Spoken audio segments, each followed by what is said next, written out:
এই ভদ্রলোক তার ৮৬ বছর বয়সে অস্থির হয়ে গেছে। পাগল হওয়ার মতো অবস্থা। মানুষ যখন এত তেল মারে তখন মানে তেলের কথা শুনলে আপনাকে ধরেন এই যে আপনার মতো একজন সুস্থ মানুষ লন্ডনের রাস্তায় ৪-৫ জন লোক আধা ঘন্টার মধ্যে পাগল বানায় ফেলতে। একটা কোনো বাঘ বা সিংহ বাঁচতেছে না, পাশের বাড়ির জমির উদ্দিনের বাড়িতে আক্রমণ করে সে ২টা মুরগি চুরি করে নিয়ে গেছে। আপনার কি মনে হয় সুন্দরবনের শরণখোলা রেঞ্জে অসংখ্য মুরগির খামার আছে, ২-৪টা বাঘ কি সেখানে গিয়ে ক্ষুধার যন্ত্রণায় কিছু মুরগি চুরি করতে পারতো না? ওই ১.৫ ঘন্টা রুমের মধ্যে বসে বসে তারা কি করছে, কি কথা বলছে, এখন পর্যন্ত আপনি ডক্টর মোহাম্মদ ইউনূসের মুখ দিয়ে, তার পবিত্র জবান দিয়া তিনি কি বলেছেন যে ওই যুবকের সঙ্গে আমি রাজনীতিবিদ ভবিষ্যৎ প্রধানমন্ত্রীর সঙ্গে আমার এই কথা হয়েছে? উনি তো বলেননি। এখন সবার মনে হচ্ছে যে ওরে বাবা, ডক্টর ইউনূস বিশাল ব্যাপার।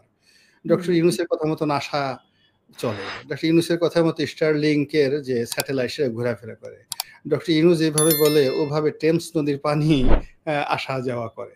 তো এরকম আমাদের মধ্যে এখন অনেক লোক মানে ডক্টর মোহাম্মদ ইউনূসের যারা ভক্ত, তারা ওই শেখ হাসিনাকে জমানাতে শেখ হাসিনার ভক্তরা তাকে যেভাবে পূজা করতেন, এখন ডক্টর মোহাম্মদ ইউনূসকে নিয়েও তার ভক্তরা কিন্তু এভাবে পূজা করছেন। তার লোকেরা বলছেন এ সাক্ষাৎ অলি, তার লোকেরা বলছেন এই লোকেরা দেখলে গুনাহ মাফ হয়, তার লোকেরা বলছেন যে নবী রাসূল যেভাবে এই দুনিয়াতে আল্লাহ বিশেষভাবে আলাদা তৈরি করে, স্পেশালি ডিজাইনড, হ্যাঁ, এবং স্পেশালি বিল্ড নবী এবং রাসূলকে এইরকম আলাদাভাবে তৈরি করে এই বাংলাদেশের জন্য ডক্টর মোহাম্মদ ইউনূসকে পাঠানো হয়েছে। তার বিরুদ্ধে কথা বলে ঈমানও থাকবে না, এখনও থাকবে না। এই কথা তো হচ্ছে আমাদের দেশে। এই ধরনের কথা তো আসলে শেখ হাসিনার সম্পর্কে বলা নেই। শেখ হাসিনাকে ২-১ জন হযরত বলেছে, শেখ হাসিনাকে ২-১ জনে অলি আল্লাহ বলেছে, ওই পর্যন্তই। কিন্তু আল্লাহ নিজ হাতে নবী রাসূলের মতো শেখ হাসিনাকে তৈরি করেছে, এইরকম কথা তো কেউ বলে নাই। সে কথা তো এখন ডক্টর ইউনূসকে নিয়ে বলা হচ্ছে। কেন বলা হচ্ছে? এর কারণ হলো ওই যে আমরা যে দীর্ঘদিন মানুষকে পুজো করতে শিখেছি, মানুষের সাথে মাথা নোয়াতে শিখেছি, এটাকে আরবিতে বলা হয় এজাহারে তাজাল্লুল। এজাহারে তাজাল্লুল অর্থাৎ আপনি যদি ১০ বছর হঠাৎ করে একটা ইঁদুর পূজা করেন, ইঁদুরকে পূজা করেন, ইঁদুরের কাছে মাথা নোয়ান, এরপর ধরেন আপনি ঈমান হলেন, মুসলমান হলেন, হলেন, অল অন এ সাডেন গভীর রাতে যদি আপনি দেখেন আপনার সামনে একটা ইঁদুর আসছে, আপনি কিন্তু হুড়মুড় করে গিয়ে এটা সেজদা বসাই দিবেন। এটা হলো এই যে মানুষের মধ্যে আত্মসমর্পণ করার যে প্রবৃত্তি, এটাকে বলা হয় এজাহারে তাজাল্লুল। তা আমাদের এই মানুষদের মধ্যে, বাংলাদেশের মধ্যে এজাহারে তাজাল্লুল এত বেশি যে তারা এখন সবাই ডক্টর মোহাম্মদ ইউনূসকে আকাশের কেউ চাঁদ বানাচ্ছে, কেউ তারা বানাচ্ছে, কেউ মোমের পুতুল বানাচ্ছে, কেউ মাথায় করে নাচছে। এত নাচানাচিতে এই ভদ্রলোক তার ৮৬ বছর বয়সে অস্থির হয়ে গেছে। পাগল হওয়ার মতো অবস্থা। মানুষ যখন এত তেল মারে তখন মানে তেলের কথা শুনলে আপনাকে ধরেন এই যে আপনার মতো একজন সুস্থ মানুষ লন্ডনের রাস্তায় ৪-৫ জন লোক আধা ঘন্টার মধ্যে পাগল বানায় ফেলতে পারে। আধা ঘন্টার মধ্যে আপনাকে যদি খালি গালাগালি করে আপনি পাগল হয়ে যাবেন। আবার ৫-৬ জন লোক আপনাকে যদি প্রশংসা করে আপনাকে মেরিলিন মনরো বানায় দিতে পারে যে, "আরে ম্যাডাম কি আশ্চর্য! মেরিলিন মনরো কি ছিল? আপনার পায়ের ধুলাও ছিল না।" এই হলো মানুষের মন। তো এরকম ডক্টর মোহাম্মদ ইউনূসকে কেন্দ্র করে ওই যে সমস্ত কথাবার্তা তেলবাজি করছে, করে এই ভদ্রলোকরা আসলে কেউ কাজ করতে দিচ্ছে না। কাজ করতে পারছে না। হ্যাঁ, তিনি আসলে কাজ করতে পারছেন না। কেউ ভয় দেখাচ্ছেন, কেউ প্রশংসা করছেন, কেউ আকাশে তুলছেন, কেউ মাটিতে নিচে নামাচ্ছেন। মানে সে যা, সেটা সে বুঝতে পারছে না। তার শত্রুরা তাকে একেবারে মাটির নিচে নামিয়ে আজই তোমাকে একেবারে শেষ করে দেব। আমরা একটা খোঁচা দিলে, ধাক্কা দিলে ১ মিনিট টিকতে পারবে না। এরপর তাকে ধাক্কা দেয়। ধাক্কা দেওয়ার পরে বলে যে, "ওহ মাই গড! এ তো নড়ে না।" তখন একটা সমস্যা হয়ে যায়। আবার যখন যারা মনে করে যে এই আল্লাহ আকাশ থেকে আজকে IMF থেকে হাজার কোটি টাকা নিয়ে আসবে, কালকে ব্যাংক ভরে ফেলবে, পরশুদিন এই বাংলাদেশের ডলারের বন্যা বয়ে যাবে, যখন টাকা আসে না, ও মাই গড! সেই লোকজন বলে যে আল্লাহ কি হলো? তারা বাকি কাজকর্ম বন্ধ করে দেয়। টোটাল জিনিসটাকে বলা হয় একটা ইলিউশন। তো এই ইলিউশনের মধ্যে হাসিনা পরবর্তী যে জমানা, এটাকে একটা ঘোরের মধ্যে আমরা কাটিয়ে দিলাম ১০ মাস। এই ১০ মাসের মধ্যে আমাদের অর্থনীতিতে অনেকগুলো গর্ত তৈরি হয়েছে। রাজনীতিতে অনেকগুলো অবিশ্বাস তৈরি হয়েছে, সন্দেহ তৈরি হয়েছে, এবং এটা এখন এই জিনিসগুলো রীতিমতো প্রতিহিংসার পর্যায়ে চলে যাচ্ছে। এই হলো বাস্তবতা। এর বাইরে যে সমস্ত কথাবার্তা হচ্ছে সেগুলো জাস্ট আমার কাছে মনে হয় বোগাসবো। এখানে আমার কাছে মনে হলো যে রাজনীতিতে গত কয়েক মাসে যা কিছু ঘটছে, এখানে হাইড অ্যান্ড সিক, লুকানোর, একে অপরকে ঠকানোর যে একটা প্রবণতা, সেই প্রবণতাটাই আমি দেখেছি। এখানে কারো মধ্যে অনেস্টি দেখিনি।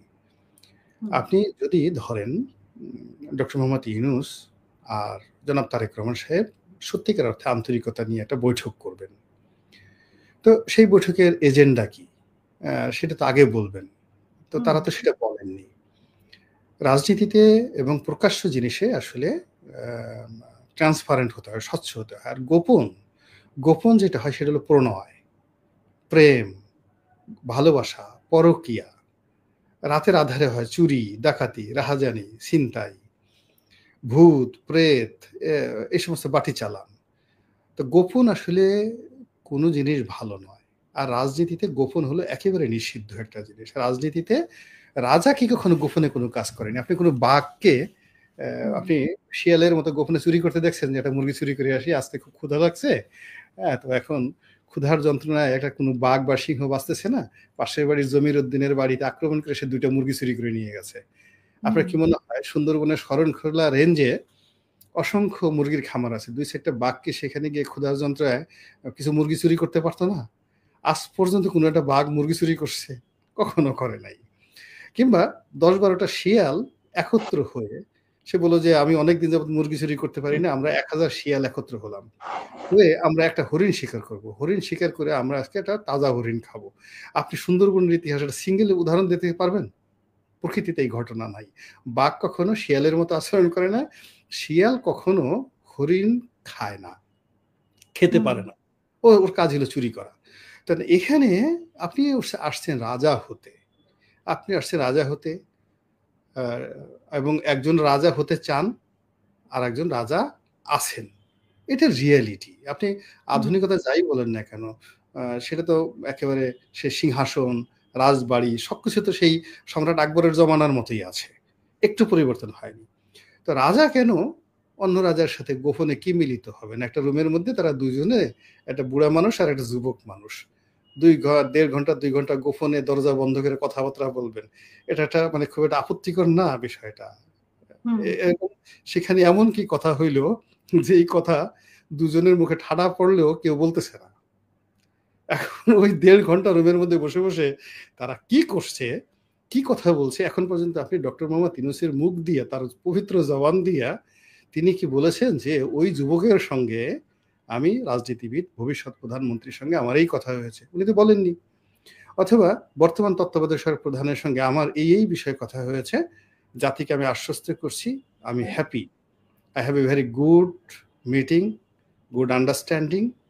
I could rely on doctor Yunus.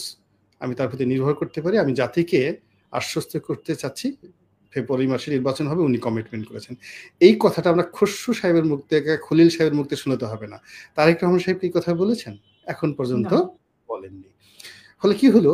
এই যে গোপন কি কথা তাহার সঙ্গে, কি কর্ম তাহার সঙ্গে, ওই রুমের মধ্যে তারা কি কথা বলেছেন, কি কর্ম করেছেন, এগুলো নিয়ে নানা রকম আপনার স্পেকুলেশন হতে পারে, প্রশ্ন আছে হতে পারে এবং এই কাজটা ভালো হয়নি। ইউনূস সাহেবের জন্য মন্দ হয়েছে এবং বিএনপির জন্য আরো মন্দ হয়েছে। দুজনের জন্য মন্দ হয়েছে এবং যার দায় এখন ডক্টর মোহাম্মদ ইউনূসকে পোহাতে হচ্ছে আর এই যাকে বলা হয় তারেক রহমান সাহেবকে পোহাতে হচ্ছে, বিএনপিকে পোহাতে হচ্ছে। This is one part.